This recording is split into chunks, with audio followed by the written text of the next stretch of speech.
하였다. 심지 법문 9장. 부처란 홀연히 깨치면 곧 되는 것이요. 만약 마음을 써서 배워 깨달으려 하면 그럴수록 더욱더 멀어지느니라. 망념은 본시 본체가 없는 것인데 너의 마음이 허망하게 일으킨 것이다. 만약 내가 마음이 부처임을 안다면 마음은 본래 허망함이 없는 것이오늘 어찌 마음을 일으켜 다시 망념을 알려 하느냐? 내가 만약 마음을 내서 생각을 일으키지 않는다면 자연히 망념은 없을 것이다. 그러므로 말하기를 마음이 일어나면 갖가지 법이 나고 마음이 없어지면 갖가지 법이 없어진다고 하였다.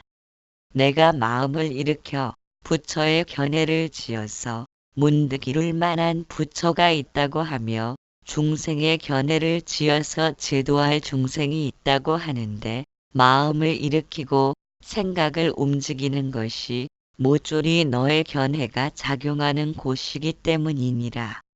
만약 일체의 견해가 없다면 부처는 어느 곳에 있겠느냐. 법이란 홀로 일어나지 않고 경계를 의지해야만 비로소 생긴 것이니 경계 때문에 그 많은 지혜가 있는 것이다. 종일 말하나 일찍이 무슨 말을 하였으며 종일 들으나 일찍이 무엇을 들었느냐. 그러므로 석가세존께서 49년 설법하셨어도 일찍이 한 글자도 결코 말씀하시지 않은 것이니라.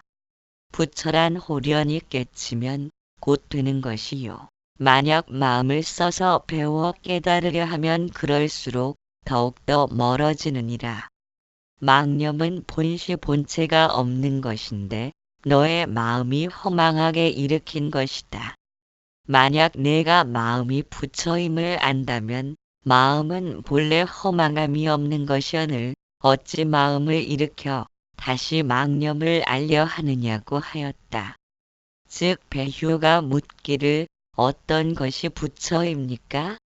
하자 황벽선사는 이르길 너의 마음이 부처이니라.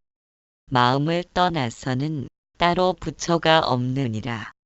그리고 다시 말씀하시기를 만약 깨쳐 알고자 한다면 다만 무심을 알아야 한다. 홀연히 깨치면 곧 되는 것이요. 만약 마음을 써서 배워 깨달으려 하면 그럴수록 더욱더 멀어지느니라. 갈라진 마음과 모든 취사하는 마음이 없어서 나무와 돌 같은 마음이 되어야만 비로소 돌을 배울 뿐이 있다고 하였다.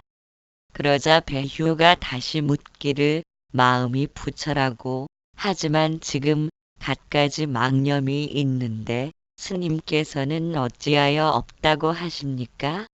하고 묻는 것에 대하여 대답하신 것이다.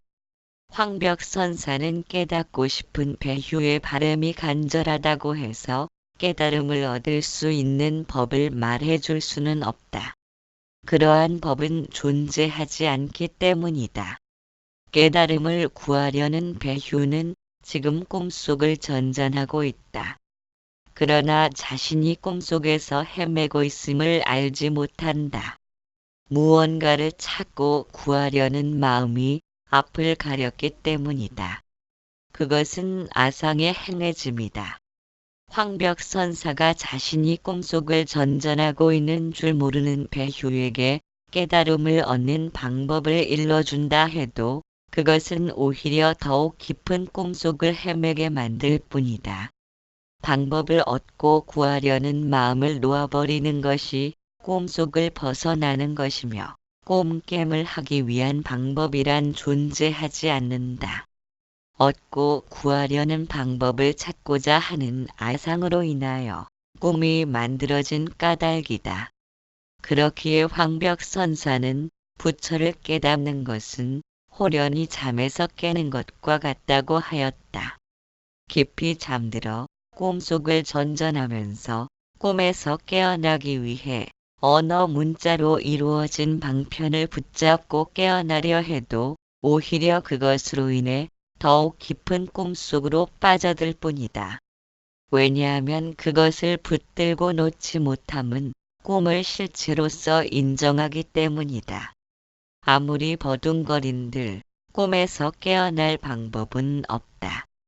그저 호련히 모든 게 꿈이라는 한 생각이 솟구쳐 올라오려면 자신이 집착하고 있는 모든 것을 내려놓아야 한다. 그것을 쥐고 있는 것은 아상이 행하는 것이며 아상을 붙들고 있는 한 꿈깨은 일어나지 못한다. 황벽선사는 배휴를 아상의 꿈에서 깨어나도록 하고 있다. 시방의 모든 부처님께서는 오로지 한 마음의 법만을 말씀하셨다. 마하대가섭에게 은밀히 부족한 마음법 신법의 본체는 허공과 온 법계를 두루 하고 있다. 이것이 모든 부처님의 이치라고 부른다. 이러한 법을 논하건대 너는 어찌 언어, 문자로서 그것을 알 수 있겠느냐고 하였다. 이어서 말씀하셨다. 내가 만약 마음을 내서 생각을 일으키지 않는다면 자연히 망념은 없을 것이다. 그러므로 말하기를 마음이 일어나면 갖가지 법이 나고 마음이 없어지면 갖가지 법이 없어진다. 고 하였다.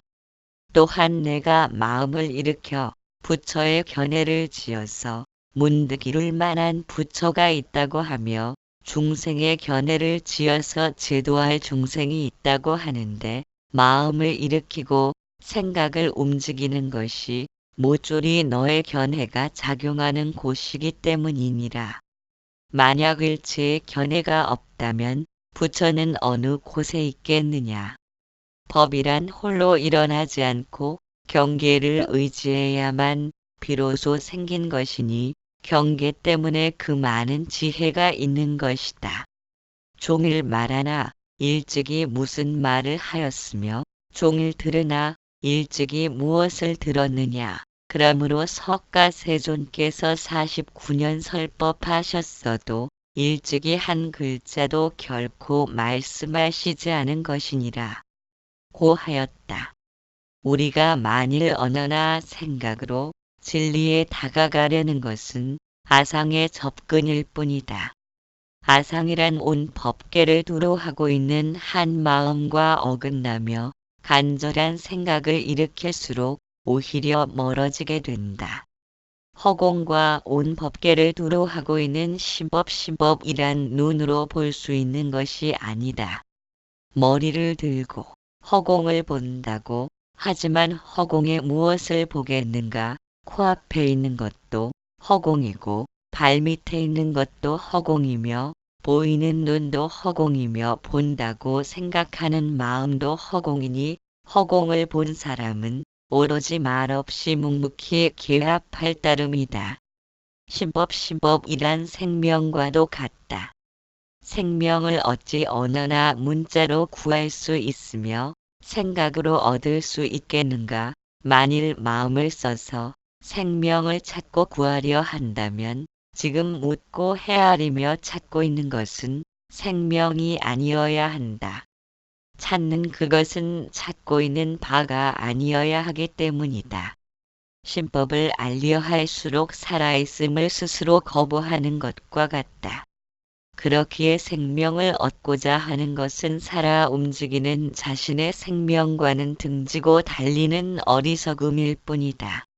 따라서 신법을 구하려는 자는 무심을 통해 자신의 어리석음을 호련히 깨치면 되는 것이요. 만약 마음을 써서 배우고 깨달으려 하면 그럴수록 더욱더 멀어질 뿐이라는 것이다.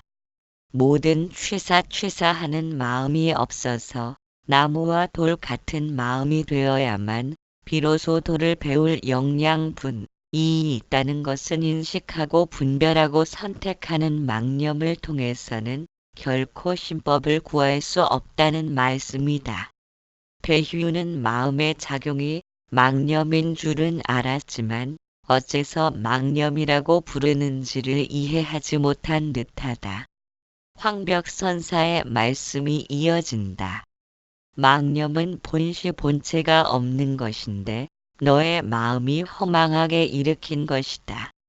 만약 내가 마음이 부처임을 안다면 마음은 본래 허망함이 없는 것이오늘 어찌하여 마음을 일으켜 다시 망념을 알려 하느냐? 내가 만약 마음을 내서 생각을 일으키지 않는다면 자연히 망념은 없을 것이다. 그러므로 말하기를 마음이 일어나면 갖가지 법이 나고 마음이 없어지면 갖가지 법이 없어진다. 고 하였다. 배휴는 다시 묻기를 지금 바로 망념이 일어날 때 부처는 어느 곳에 있습니까? 황벽선사는 이르길 내가 지금 망념이 일어난 것을 깨달았을 때에 그 깨달음이 바로 부처라고 하였다. 황벽선사가 말씀하고 있는 망념이란 우리의 일상적인 마음이며 그 마음은 생하고 멸하는 습성을 지녔기에 생멸심이라고도 한다. 그러나 마음이 생겨나고 멸함을 마음이 스스로 깨닫지는 못할 것이다. 생겨날 때에는 그렇다 쳐도 멸할 때에는 생멸심이 사라져 없으므로 멸한 줄을 몰라야 한다.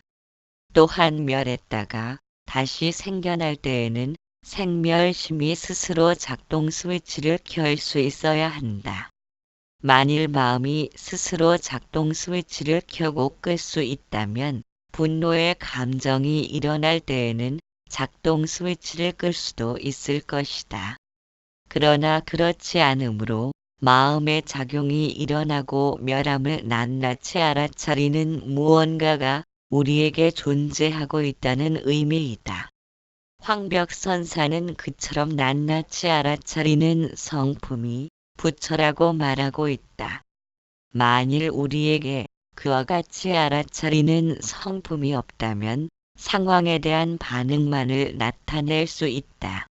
그것은 마치 정교하게 만들어진 컴퓨터가 영상을 보면서 숫자를 스스로 읽고 판독하면서 명령을 내리는 것과 같다.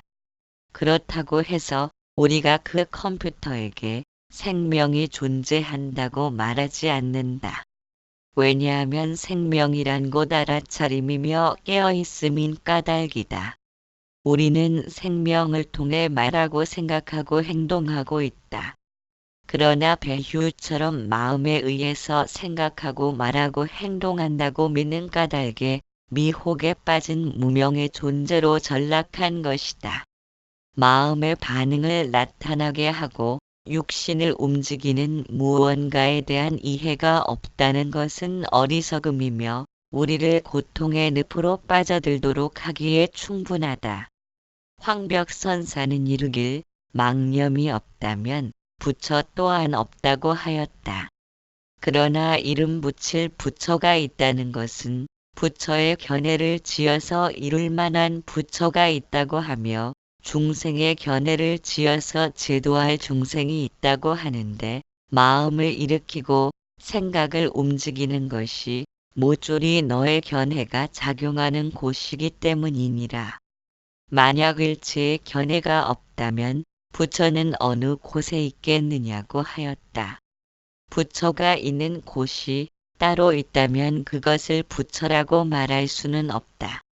왜냐하면 그것은 공간성이며 생멸의 법을 지닌 부처이기 때문이다. 그렇기에 부처는 있는 곳이 따로 있을 수 없으며 늘 끊어짐 없이 존재한다. 그러나 부처의 견해란 부처가 아니므로 망념이 일어나면 부처도 일어나고 망념이 멸하면 부처도 멸하는 것이다. 그것은 부처의 견해를 짓는 것일 뿐 부처가 아니다. 부처란 망념이 멸해도 마음이 멸하여 정멸한 상태라는 것을 지켜보는 것이다. 우리가 잠들어도 늘 깨어 있으므로 깊이 잠들면 의식이 멸한 상태인데도 푹 자고 일어났음도 알고 선잠을 자고 일어났는지도 아는 것이다. 부처는 있고 없음이 없지만 부처라는 견해를 짓는 탓으로 이것은 부처이고 저것은 중생이라는 이름을 붙이는 것이다. 우리가 허공이라는 이름을 붙였지만 그것은 단지 사물과 구별하기 위해 이름 붙였을 뿐이지 허공을 가리킬 그 무엇도 존재하는 바가 없다. 왜냐하면 온 세상 모든 것은 결국 허공의 산물인 까닭이다. 마음은 생겨나기도 하고 멸하기도 하기에 가리킬 수가 있듯이 가리킬 수 있는 것은 이름 붙일 수도 있다. 그러나 성품은 그렇지 않다. 있고 없음이 없이 늘 변함없이 존재한다면 어디를 가리켜 성품이라고 하며 이것이 성품이라고 부를 수도 없다. 저것이 성품이면 가리키는 이것은 성품이 아니어야 하기 때문이다. 그러나 마음이 나타난 것은 성품이 모습을 보인 것이기에 성품을 가리킨다는 것은 성품과 마음이 제각각 달라야 하며 그것은 성품도 모르고 마음도 제대로 알지 못한 것이다. 마음과 생각과 행동의 전부를 성품과 함께 한다면 우리가 곧 성품이라는 의미와 같다. 그렇기에 황벽선사는 일체 중생이 곧 깨달음의 모양이라고 말씀하신 것이다.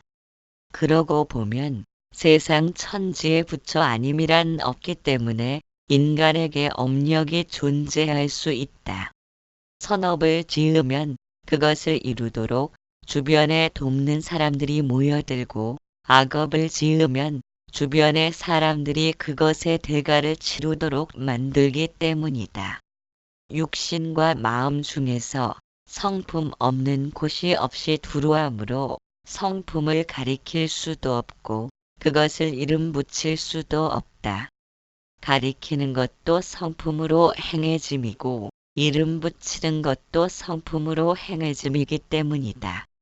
다만 좋고 나쁜 견해와 취사 선택의 의도를 지닌 마음과는 구별하기 위한 이해의 차원으로 성품이라고 말할 뿐이다. 배휴는 다시 묻는다. 이제 바로 깨달았을 때 부처는 어느 곳에 있습니까? 즉 망념이 나타난 것이 부처의 행해짐인 것을 깨달았다면 부처는 지금 어디에 있느냐고 묻는 것이다. 여전히 부처를 형상으로 인식하려는 습성이 남아있다. 황벽선사가 아무리 부처란 형상이 아니며 허공의 몸이라고 말해도 우리는 눈을 통해 형상을 파악하려는 습성에서 벗어나기란 쉽지 않다. 이것과 저것이 구분되어야 하는 상대적 관념에 물들어 버렸기 때문이다. 황벽선사는 말하길 내가 지금 묻는 것은 어느 곳으로부터 왔으며 망념이 일어났다는 깨달음은 무엇으로부터 일어났느냐? 일상에 앉고 눕고 말하고 침묵하며 보이고 들리고 촉감하는 모든 소리와 빛깔이 모두 불사불사 아님이 없거늘 어느 곳에서 부처를 따로 찾을 수 있겠느냐? 그러므로 머리 위에 머리를 다시 얹지 말라고 하였다. 우리가 내 입장에 따른 아상의 견해만 내지 않으면 산은 산, 물은 물, 승승은 승, 속속은 속일 뿐이다. 산하 대지와 일월 성신이 모두 우리들 마음을 벗어나지 않으며 삼천 대천 세계가 모두 우리의 본래 면목인 것이다. 그러나 아상을 짓고 견해를 일으키며 의도를 지닌 탓으로 모든 소리와 빛깔들이 그대로 부처인데도 현현하는 부처를 보지 못하고 있다. 그처럼 아상으로 인해 병든 마음을 치료하기 위한 법이 생겼지만 법이 존재한다는 것은 병든 마음을 지녔다는 의미도 될 것이다. 법이란 대상이며 경계를 의지해야만 비로소 생길 수 있다. 마음이 없으면 법도 생겨나지 않는다는 것이다. 부다는 깨달음을 얻게 되면 모든 삼라만상이 끓는 물에 얼음 녹듯이 사라진다고 말씀하였다. 우리들 눈에는 실제하는 듯 보이는 모든 형상들이 실제로는 환영으로 이루어졌음을 깨닫게 되는 것이다. 거기에는 집착할 그 무엇도 없고 나와 내 것이라고 주장할 아무것도 존재하지 않음을 이해하게 되는 것이다. 그러나 그것을 깨닫기 위해 언어와 문자로 이루어진 법을 설하면서 종일토록 말하지만 우리는 본래 아상이 없는데도 마음이 병들게 된 것은 스스로 일으킨 착각으로부터 비롯된 것이다. 미혹에 빠져 남쪽을 북쪽으로 착각한 사람과 같으니 법을 설하며 병든 마음을 치료한다고 하지만 일찍이 무슨 말을 하였으며 종일토록 듣지만 본래 없는 법인데 무엇을 들었겠느냐. 그러므로 석가세존께서 49년간을 설법하셨어도 한 글자도 결코 말씀하지 않은 것이라고 말씀하였다. 심지법문 10장. 깨달음은 일정한 처속